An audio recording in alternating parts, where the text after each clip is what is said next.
O Inter treina no CT do Parque Gigante sem um indicativo de time para o jogo do final de semana contra o Coritiba. Mas a gente pode falar sobre o título do Flamengo diante do Corinthians e a certeza de uma vaga na Copa Libertadores pelo Internacional. Vamos falar sobre tudo isso? Então fica comigo depois da vinheta.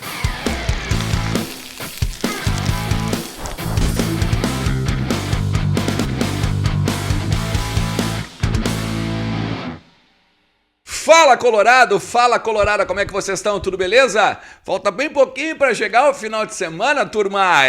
Gurizada, dá pra gente já começar a celebrar aquele bom e velho TBT, né? Bom e velho TBT. Ó, muito legal aí a presença de todo mundo, muito legal toda a galera que tá chegando.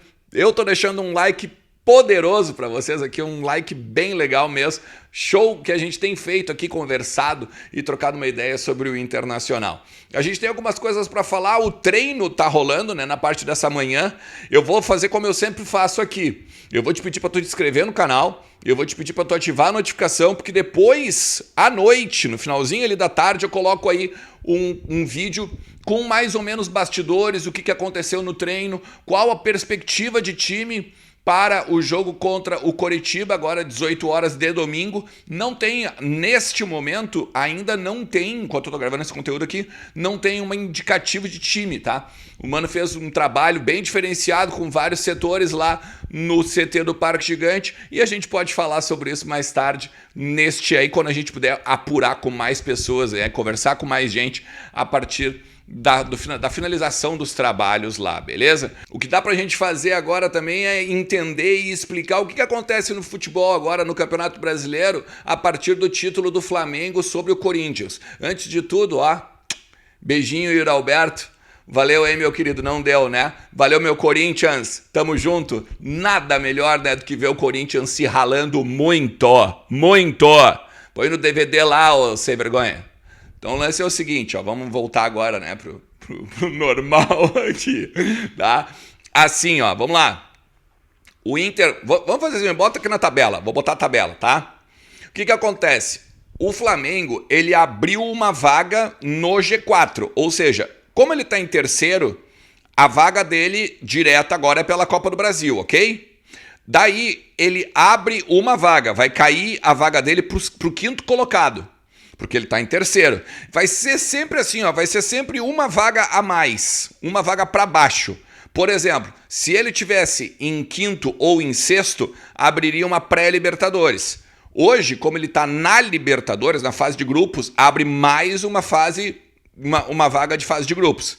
Se ele ganhar a Libertadores e ele continuar em terceiro, por exemplo, abre duas vagas na fase de grupos. Então o quarto vem para quinto e aí o quinto vem para sexto. Então os 6 primeiros, se ele ganhar a Libertadores, vão para a fase de grupo automático. E daí o 7º e o 8º iriam para a pré-Libertadores. Então o Flamengo pode fazer um G8 no Campeonato Brasileiro. Vocês conseguem entender? Ou seja, se ele tiver, por exemplo, vamos supor que alguém passe ele, tá? Se ele for quarto colocado, a mesma coisa, quinto e o sexto. Se ele for quinto, daí é pré-Libertadores, daí ele vai cair duas, 7 e 8, entendeu?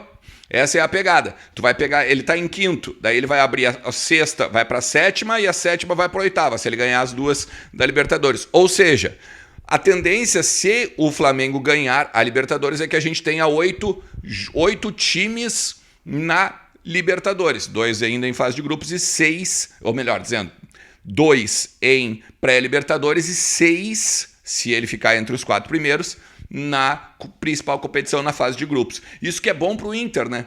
Isso é muito bom para o Inter, porque vai fazer com que o Inter, que já está em segundo e numa estabilidade no campeonato, praticamente garanta a sua vaga, né?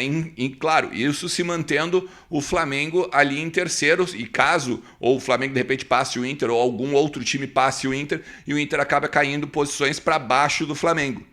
Entenderam? Essa é mais ou menos a ideia para ficar de olho aí em cima do que está acontecendo ainda na final de mais um campeonato, beleza? O Inter não... Eu falei para vocês que o Inter não teve um indicativo de time, né? Mas teve 2 sustos muito grandes, né? Um com o Bustos, um com o Bustos numa disputa com o Mikael e uma com o Igor Gomes numa disputa com o Daniel. Tá? Então eles precisaram inclusive ter atendimento médico, né? E deu uma parada no treino, isso e aquilo. O que eu vou te recomendar? Eu vou te recomendar que tu assista ao meia hora, 12 horas e 30 minutos do Voz do Gigante. Eu até assim, ó, se tu... Óbvio, eu acredito que se tu veio até aqui, tu também conhece o Voz do Gigante, tu também tá inscrito lá. Mas eu vou te convidar para tu te inscrever, então, no canal, beleza? Tem um bastidor aí, cara, que tá todo mundo me perguntando se eu tenho visto ou se eu vi o LabobaCast, né? Que é é um novo projeto do D'Alessandro junto à Comebol TV, né? E ele entrevistou já... Ele tem uma série de entrevistas agora com um monte de personalidade de futebol. Ele entrevistou o Magrão e o Kleber. Tá? E ali, uma galera me marcou numa declaração de que o D'Alessandro teria ido embora do Inter por conta também do Valdívia. Porque a direção, segundo o Magrão diz assim... a direção não podia estar refém do Valdívia, não tinha entregado nada ainda para o clube e tal. Eu tenho um bastidor sobre isso, tá? Um bastidor bem interessante. Tem dois, na verdade. O primeiro é o seguinte, o Magrão fala em determinado momento que a direção não queria os mais cascudos, né? Não queria o D'Alessandro, não queria o Dida, não queria o Juan e Companhia Limitada, né? A direção de 2015 e 2016. Tá? E nessa história, né? Nessa fala do Magrão, tem um fato que é impressionante. O antigo, que na época ele era diretor de futebol, né? Ele não era o vice-presidente ainda, o Carlos Pellegrini. Ele foi flagrado pelos jogadores num determinado momento da pré-temporada falando com outros dirigentes que com ele, se ele fosse o vice-presidente, na época ele não era ele, né? Na época era o vice de futebol, não era ele, era outro vice de futebol. E ele disse assim, comigo esses velhos não jogam, comigo esses velhos iam tudo embora.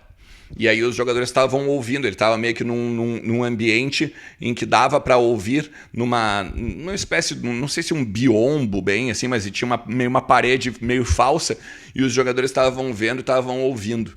E aí, obviamente, já começou isso. Era no início de 2015, né? O início da nova gestão, obviamente, já começou a estremecer a relação. E depois ainda tem a questão lá da Florida Cup, né?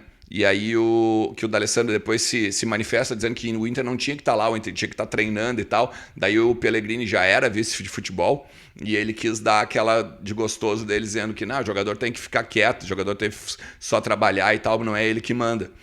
E ali é o estopim final, né? Daí em 2016 vai o D'Alessandro para o River Plate e até mesmo estremece total, né? A relação entre os jogadores, pelo menos mais cascudos da época, que não tinham muitos ainda, mas com a direção de futebol. A ponto, por exemplo, só para vocês terem uma ideia, em 2015 já era tão ruim a relação, como na época do Diego Aguirre ainda, que o Carlos Pellegrini ele não assistia palestras, ele não assistia às palestras junto o time, junto ao grupo, como costumeiramente os dirigentes fazem. Os jogadores e o Diego Aguirre não deixavam ele entrar no CT ou, no caso, no hotel, na concentração, antes deles irem para os jogos. Então, vale a pena a gente destacar esse lado. E o lado do Valdívia, que vocês me pedem assim, o cara não quis jogar a Série B e botou uma pilha no Dali, tá, pro Dali sair. O Lisca contou isso, né, pro Voz do Gigante. O Lisca conta que chamou o Valdívia para conversar naqueles últimos períodos de 2016 ali, e quando o Valdívia chegou para conversar, sentou na sala dele e botou os pés em cima da mesa, assim, que aí o Lisca olhou, o que tu tá pensando da tua vida e tal, né, cara? Pô, acorda pro mundo, né?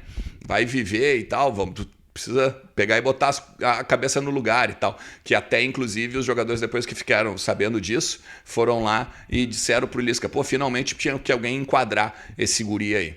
São bastidores, né, cara? São bastidores que cada vez mais a gente entende por que 2016 teve o final que teve, beleza?